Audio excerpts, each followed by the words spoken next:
ভুট্টাটাকে আমি পকোড়া করে ভেজে নেব, নিয়ে একটু গ্রেভি করে এর মধ্যে দিয়ে দেবো ক্যাপসিকাম দিয়ে ভুট্টাগুলোকে আমি ভালো করে সেদ্ধ করে নিয়েছি। নিয়ে কর্নফ্লাওয়ার একটু লঙ্কার গুঁড়ো গোলমরিচ গুঁড়োতে তেলটা আমার গরম হয়ে গেছে, তেলের মধ্যে আমি দিয়ে দিচ্ছি এগুলোকে। খেতে খুব ভালো লাগবে এগুলো। আমি শুধু পকোড়াও খাওয়া যায়, তারপরে চিলি করেও খাওয়া যায়, এর মধ্যে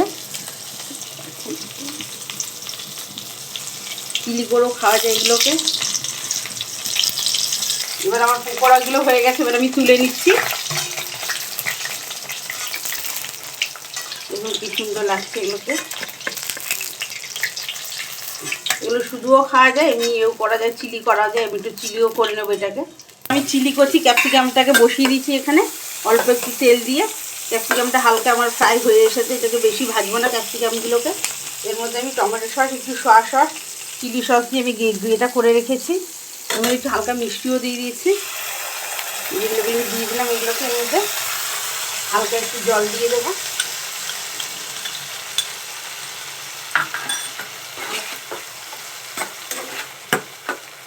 হালকা একটু জল দিয়ে দেওয়ার মধ্যে হালকা ফুটে গেছে, আমি এগুলোকে দিয়ে দিচ্ছি এর মধ্যে। দিয়ে একটু হালকা নামিয়ে নেবো, নিয়ে এর মধ্যে একটুখানি তিল ছড়িয়ে দেবো, দেখতে সুন্দর লাগবে এগুলোকে। সবগুলোই দিয়ে দিলাম আমি এর মধ্যে। এটাকে একটু পেঁয়াজ পাতা দেয়, পেঁয়াজ পাতা দেবো না যেহেতু নিরামিষ এটা আজকে, ওই জন্য হয়ে গেছে। এবার আমি নামিয়ে দেবো এটাকে। খুব সুন্দর হচ্ছে দেখুন, এটাকে নামিয়ে দিচ্ছি আমি এবারে।